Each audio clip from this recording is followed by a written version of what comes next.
My dear friends, welcome to a different room in my house.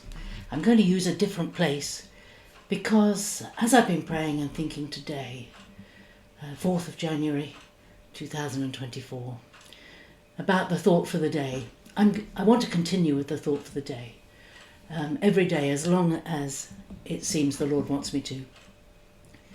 But I've become conscious that for many of you there are questions about background knowledge to the scriptures that many of you don't know, and that you find that my talks are helpful.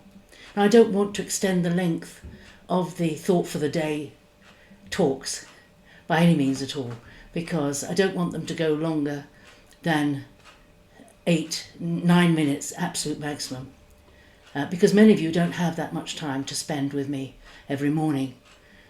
But sometimes I get caught up in the background and the history to a story we're looking at, and I find I'm running out of time.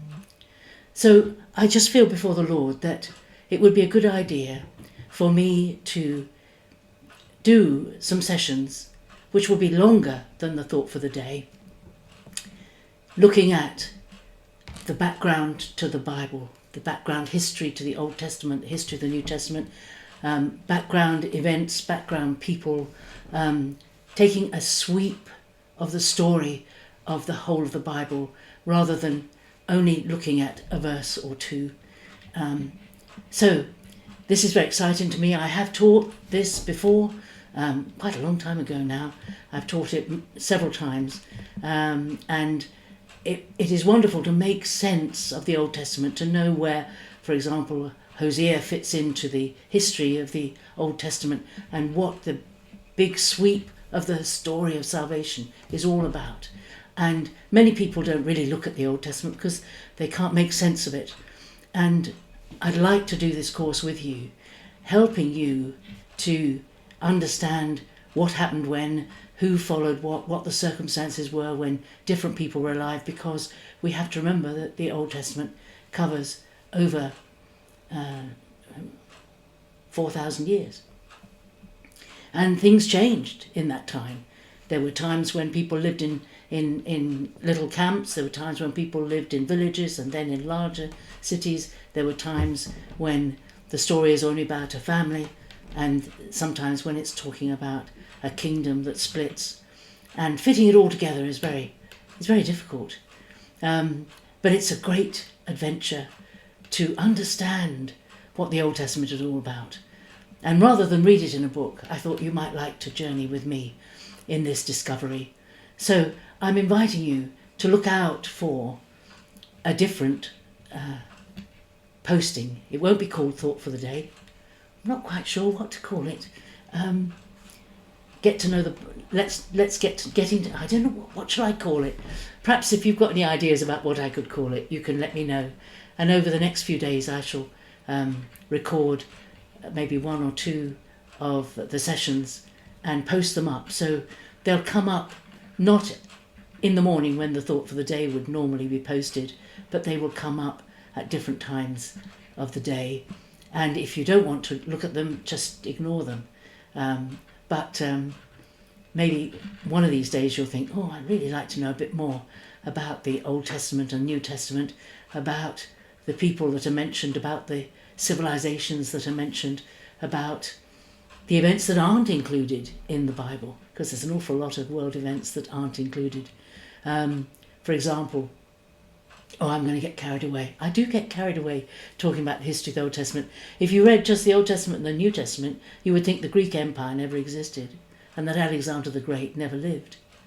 Well, of course he did, but he lived in the period between the Old Testament ending and the New Testament opening. And if you don't understand that the Greek Empire happened, you don't have any clue whatsoever as to why the New Testament was written in Greek and not in Latin when the Romans were in power. Why did they write it in Greek? Well, it's because of the Greek Empire that happened between times. Anyway, you can see I get very excited about this subject. It's been a great love of my life, understanding the Old Testament, making sense of it, and how much richer all of it is, including the New Testament, when you understand more about the Old Testament and the background and the lead up to the coming of our wonderful Lord Jesus. You're in my kitchen. I do my thought for the day in my living room with the bird clock in the background. But now I'm inviting you into my kitchen for these in-depth sessions about the background, understanding, making sense of the Old Testament history, and learning more about our wonderful scriptures. So, as you listen to me here, if you'd like to be part of that and you feel excited by it, do leave me a comment. And if you can think of a wonderful idea for a title for this, that would be even better. I'll have to see what I come up with. Anyway, this is my extraordinary thought for the day, recorded 4:45 in the afternoon. I don't normally record at this time of the day, but there we are. I'm very excited by this idea that we can delve deeper into the scriptures and understand them better as we look at them together. Great. I'll see you tomorrow morning for the thought for the day, and I wish you every blessing as you come to value the scriptures more and more.